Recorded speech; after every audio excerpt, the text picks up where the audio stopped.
Vestidos por florestas, singramos rios, singramos a ternura das nuvens e aqui chegamos. Peito aberto, cultura e coração, trazemos o canto do vento, o piar das corujas e do gavião, a lembrança de 10.000 anos, de 10.000 flechas e todos os versos de nossas tradições. Somos guerreiros, guerreiros sem flechas e tacapes. Esse é um dos trechos de Índio e Tradição, um dos poemas do livro Ayatopó, Histórias Indígenas para Crianças, de Tiago Aiki, escritor indígena, que nos brinda com a sua presença aqui no Café com Letras, o livro que tem ilustrações de Maurício Negro. E o Café com Letras, então, especial, direto da 33ª Feira do Livro de Caxias do Sul, tendo sequência aqui na Praça Dante Alighieri. Tiago, uma honra tê-lo conosco. Tu que viajaste há alguns dias e muitas horas para estar aqui em Caxias do Sul, é uma honra tê-lo conosco. Queremos te cumprimentar. Fábio, com alegria que me encontro aqui em Caxias do Sul, aqui neste programa da TV Câmara. Eu venho do coração da floresta amazônica, né? Trago o canto dos pássaros, o piar da coruja, a força da correnteza dos rios amazônicos, para repartir um pouco da minha cultura, da minha tradição e principalmente poder dizer da literatura que hoje a gente está produzindo, que é uma literatura que precisa ainda ser descoberta e disseminada por este Brasil. Tiago Aiki, eu espero ter lido certo o título do livro. Ayatopó. Esse Ayatopote é na língua do meu povo, né? Então eu li certo. Exatamente. Ayatopote significa o Tuxaua das onças, né? Ayatopote, Histórias Indígenas para a Criança. Tem sido muito destacado aqui na Feira do Livro, num primeiro momento, a jornada longa que tu fizeste para vir até Caxias do Sul. Até acho razoável que citemos isso, mas a partir da tua viagem nós entrarmos depois na produção literária propriamente dita. Mas enfim, eu gostaria então que nesse primeiro momento tu descrevesses um pouco de como é que é o lugar onde tu vives, a tribo, e depois, claro, o percurso até chegar em Caxias do Sul. Eu descendo de um povo, que é o povo Maué, o povo Sateré-Maué vive embaixo do Amazonas, numa reserva indígena chamada Andiramaral, que já foi homologada ainda na década de 80. Os Maués é o povo do Guaranã, do ritual da tucandeira, o ritual Iaperiá, que é o ritual de passagem do menino para a fase adulta para o homem. É um povo que já tem contato com o homem branco há mais de 300 anos, né? Então já temos uma relação de contato bastante ampla, mas ainda mantemos a nossa cultura e a nossa tradição. Eu moro na sede do município chamado Barreirinha, né? Onde eu também trabalho, eu sou bibliotecário. E a minha origem está comigo aonde quer que eu vá. Mas é um município urbano. Exatamente, é um município hoje já urbanizado, porém a reserva indígena ela ainda fica bastante longe da urbanização. Isso não quer dizer que as tecnologias, que os objetos que não tenham chegado ainda à minha comunidade. Já, inclusive, a luz elétrica hoje já se faz presente. Depois do primeiro contato, é difícil permanecer original, mas a gente mantém a origem, a gente mantém a cultura. Eu posso dizer que eu posso fazer o que você faz, usar o que você usa, sem deixar de ser quem eu sou, sem deixar de lado a minha ancestralidade, que é o que me faz ser Maué, que é o que faz eu cantar a minha tradição, a minha cultura por vários lugares deste Brasil. Cidade de Barreirinhas, que tu falaste, ela é muito afastada de Manaus, para que as pessoas tenham uma noção. Manaus, então, a capital do Amazonas, e tu tiveste que percorrer um largo perímetro de rios até chegar na capital, então Manaus, para daí pegar o voo, ir a Porto Alegre, entre tantas escalas nesse percurso, até então fazer o caminho de carro até Caxias do Sul. Como que foi isso? Bom, de Barreirinha a Manaus são precisamente 370 quilômetros em linha reta. O que vai dar de barco e subindo o rio, 28 horas. Então, as nossas estradas lá são rios, são feitas de água. 370 quilômetros em linha reta. Então, a gente navega nos barcos, os chamados barcos de recreio, deitado em rede, vendo o rio passar, sentindo o abraço da brisa, é algo maravilhoso, né? Até chegar na capital da floresta amazônica, que é a nossa Manaus, é uma viagem tanto. Porém, não é uma viagem cansativa. Por quê? Porque a gente vai deitado na rede, só vendo a floresta passar, ouvindo o canto dos pássaros, sentindo o abraço da brisa, e à noite a gente pode apreciar um céu estrelado que é lindo, que é maravilhoso. E dentro desse percurso todo, fazendo uma pesquisa, até quando o pessoal disse que eu iria te entrevistar, há muitos autores que por um motivo ou outro têm se dedicado à temática indígena. Isso não é novo na história da literatura brasileira. O próprio José Alencar lançou lá no século XIX Guarani, Iracema, se debruçou sobre a temática indígena, digamos assim, indo até as raízes do Brasil. Hoje em dia, muitos pesquisadores e autores como tu têm se dedicado à temática indígena ou até são índios, indígenas, que escrevem sobre outros assuntos. Como é que vocês agrupam, indo lá nesses autores mais remotos do século XIX, por exemplo, até hoje, a uma literatura indígena? Poderia se falar nesse sentido? Indígena, indigenista, como queiram. É possível perceber um gênero literário nesse sentido?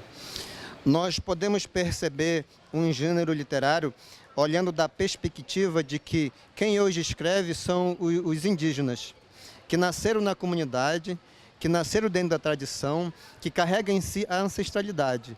Os autores que antes trabalhavam com a temática indígena, eles escreviam muito com a perspectiva de quem vem de fora, de um pesquisador. Né? Como se fosse um antropólogo. Exatamente, com um olhar muito que romantizado, com um olhar realmente de pesquisa. Hoje não, o que nós consideramos como literatura indígena, cujos primórdios ainda se deu na década de 80, ainda podemos citar aqui Daniel Munduruku, Eliane Potiguara, Olívio Jecupé, que são referências, né, na questão da literatura indígena que estamos produzindo. Então, se escreve com um olhar de originalidade, de quem nasceu dentro da tradição indígena. Claro que podem não viver lá dentro da comunidade de forma original, mas que saíram de dentro da comunidade em busca de formação educacional para que a gente pudesse escrever, porque o ato de escrever, os livros, eles não são um instrumento dos povos indígenas, uma vez que a tradição, a cultura dos povos indígenas, eles eram repassados através da oralidade, através da contação de história, através dos grafismos. Então, para escrevermos os livros e para usarmos os livros como uma forma de resistência da nossa cultura, da nossa tradição, da nossa ancestralidade, era necessário que saíssemos das nossas comunidades, que frequentássemos as escolas, as universidades, para que tivéssemos uma formação e pudéssemos dominar a escrita. E assim podermos realmente criar uma literatura com originalidade, uma literatura que por si só pudesse ser, como posso dizer, entendida em toda a sua plenitude, levando em consideração que ela está sendo produzida por indígenas de dentro da comunidade, por mais que alguns vivam fora, mas que têm sua originalidade porque eles escrevem como indígenas de verdade. Tiago, como é que tu tens avaliado a receptividade do público com relação aos indígenas que falam sobre a temática indígena, digamos assim? Porque sempre que se falam nos índios brasileiros é mais uma ideia de preservar reservas, de garantir espaços de convivência do índio com as suas tradições, e tu abordas aqui uma perspectiva diferente, que é o índio preservando suas raízes, mas se integrando ao espaço urbano e à cultura das universidades, das próprias editoras para a publicação de livros. Como é que tu tens visto a receptividade do cidadão comum, do brasileiro comum, a temática, a produção cultural indígena, como tu te propões, por exemplo? A integração do indígena com a sociedade se faz necessária. Uma vez que a gente quer e a gente precisa que o que estamos produzindo possa ser conhecido pela sociedade brasileira, a gente precisa desse ato de integração. A gente precisa estar frequentando eventos essenciais e primordiais para a cultura e para a disseminação da literatura que estamos produzindo, como a Feira Literária de Caxias do Sul. Então, se faz necessária a nossa presença nesses eventos. E a recepção do leitor da literatura indígena, ele ainda procura ler e conhecer o nosso trabalho com aquela curiosidade do exotismo. O que estamos escrevendo? Por que estamos escrevendo? Qual é a essência de nossa literatura? Mas a partir do momento que eles passam a conhecer, que eles passam então a ter acesso às nossas histórias, à nossa cultura e à nossa tradição, eles passam então a conhecer um pouco mais da cultura dos nossos povos. E aí não vira só uma curiosidade exótica. Exatamente. Aí vira uma perspectiva de vamos nos aculturar de irmãos como nós, né? Exatamente. É uma leitura muito mais aprofundada, uma vez que o que estamos produzindo não são apenas histórias de origem, de tradição. É uma forma de como o indígena também tem o seu olhar de sociedade, como o indígena tem o seu olhar sobre o que está ao seu redor. É uma forma de como o indígena vê o outro. Não só o outro parente indígena, mas também como que nós podemos observar a sociedade brasileira, o contexto em que estamos inseridos. Então, é sobre isso e muito mais como poesia que estamos produzindo. Tem um livro aí bastante significativo, que é da nossa querida Eliane Potiguara, chamado Metade Cara, Metade Máscara, que são impressões de uma indígena que se sente muitas vezes marginalizada pela sociedade brasileira. Então, de que forma o indígena se vê? Como, de certa forma, sendo observado e olhado como o exótico na sociedade brasileira. Uma vez que não queremos ser e não queremos ser observado apenas como aquele que quer ficar na reserva. Com o indígena, há muito tempo ele era considerado como o exótico, aquele que quer um monte de terras para viver, enfim, porque precisamos. O indígena, ele tem uma inter-relação com a natureza de sobrevivência. Ele sobrevive pela natureza, né? Sim, eu cuido dela e ela cuida de mim. Então, o indígena precisa de um espaço. Mas o que estamos querendo hoje, com a literatura que estamos produzindo, é que a sociedade brasileira, que os nossos leitores possam se aprofundar um pouco mais sobre a cultura dos povos brasileiros. Tiago, a tua vinda para cá chamou muito a atenção do público e as próprias bancas da feira não estão dando conta de suprir a curiosidade nossa pelos teus títulos. Tu estás aqui com a Pescaria do Curumim, eu li um trecho do Ayatopó e temos aqui também o livro Guaianê. É isso? Guaianê. Exatamente. Desses títulos, eu pude tomar contato com o Ayatopó, que eu realmente pude ler alguns dos poemas. Os outros eu só conheci pelo título. Nesses poemas, principalmente o que eu li inicialmente, na abertura do nosso bate-papo aqui no Café com Letras, tu traz uma perspectiva ufanista, heróica, vamos supor aquela tribo, aquele grupo indígena se apresentando para o leitor, com um grito de guerra, com muito orgulho. O termo melhor seria o ufanismo mesmo, aquela satisfação, olha, eu sou indígena da tribo tal, eu tenho força, eu brigo dessa forma, eu defendo minha terra desse jeito. E é muito interessante essa perspectiva quando nós temos um primeiro contato pela leitura. É mais ou menos essa a intenção ou vai mais além disso? Eu costumo dizer que eu não posso esconder quem eu sou. Eu não posso esquecer a minha origem, é o que me faz. E o que me faz também é o que está ao meu redor. No caso, os grafismos do meu povo, no caso, as canções, as nossas danças. E isso estava se perdendo. Isso estava sendo esquecida por conta do contato.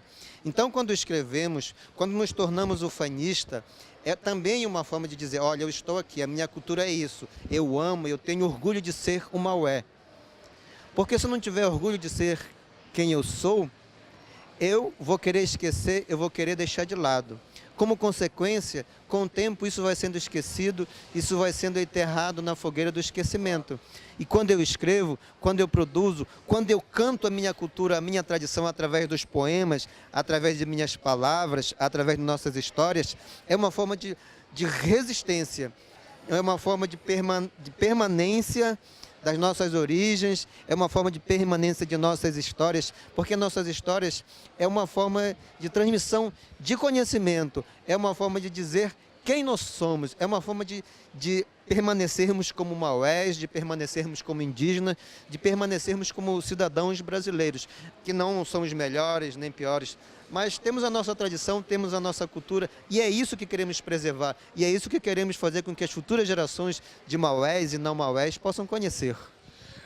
Tu estás vindo, Tiago, eu vou te fazer uma provocação, porque assim, o Rio Grande do Sul é muito identificado com a figura indígena pela sua raiz histórica. Caxias do Sul aqui se forjou numa localidade chamada Campo dos Bugres.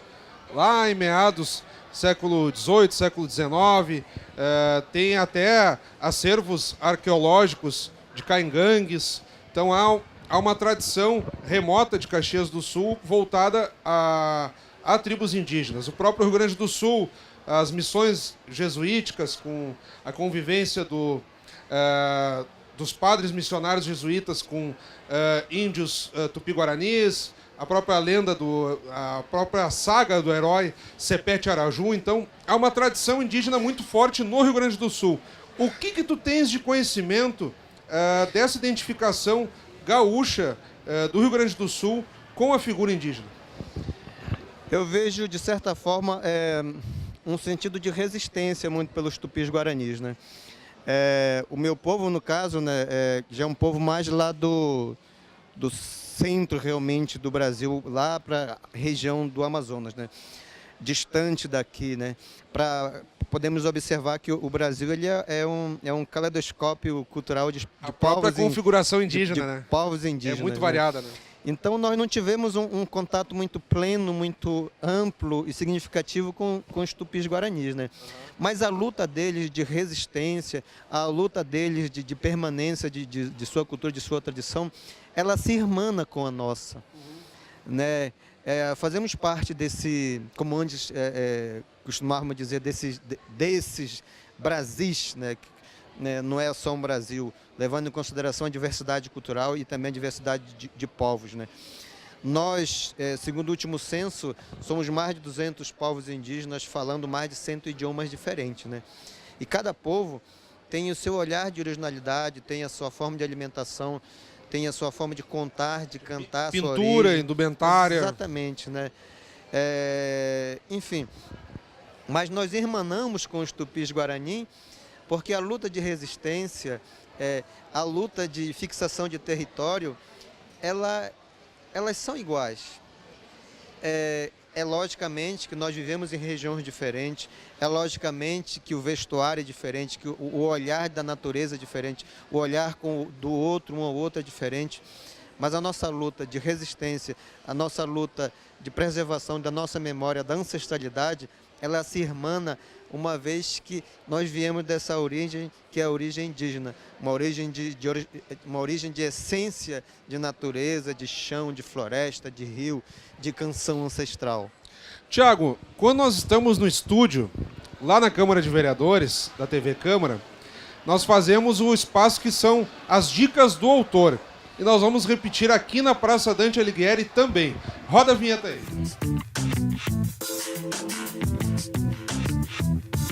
Nas dicas do autor, Tiago, nós queremos que tu compartilhes com o nosso telespectador e principalmente com o público que já veio ou que retornará ou virá pela primeira vez nesta edição da Feira do Livro, que vai até 15 de outubro aqui na Praça Dante Alighieri, títulos, autores, obras que tu entendas que o público tem que procurar aqui na feira e tomar contato.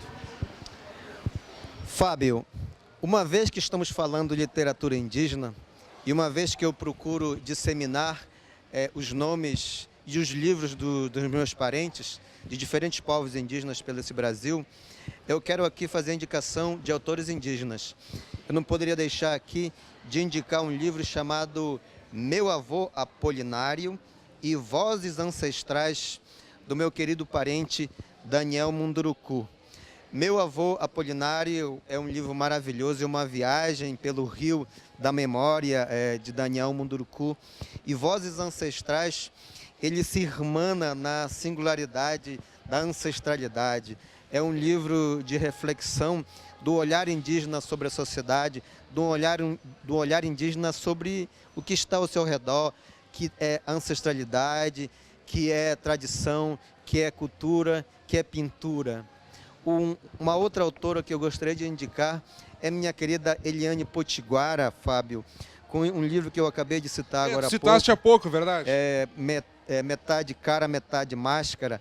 É um livro de uma poesia bastante intensa, da Eliane Potiguara. E o outro autor que eu gostaria de citar aqui é Rony Wassiri-Guará e também do Iaguaré Iamã, que são autores da minha região que trabalham com a temática indígena. E, logicamente, eu não poderia citar que vocês também possam navegar pelos livros produzidos pelo Índio Maué, lá do coração da floresta amazônica, com o livro Ayatopote, com este livro aqui, que é de minha autoria. Espero que vocês possam navegar pelo rio da literatura indígena e possam conhecer um pouco mais do que estamos produzindo. É uma literatura cuja originalidade ela se pauta do olhar de um indígena que nasceu na comunidade, que apesar de ter caminhado por fora das aldeias, que apesar de ter caminhado nas cidades, a sua essência indígena ainda permanece. Então, Fábio, eu creio que o universo indígena... Olha aí, vai dar trabalho, pessoal, procurar e ler tudo que tu indicaste. Exatamente. As editoras aí estão nos lançando. É claro que nós vivemos num mundo capitalista e as editoras, quando nos lançam, elas querem ter o seu retorno financeiro, elas querem lançar, mas que os livros realmente possam ser lidos, comercializados, visitados às escolas. Eu espero que realmente vocês possam conhecer um pouco mais da tradição, da cultura dos povos indígenas e vocês vão começar dando o primeiro passo quando vocês têm acesso ao que estamos produzindo como leitura.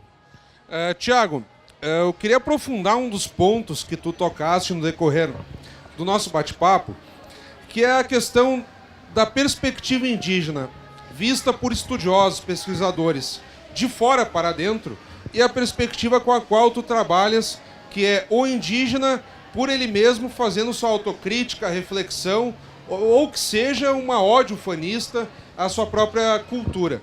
Como é que tu vês, por exemplo, os estudos antropológicos na essência?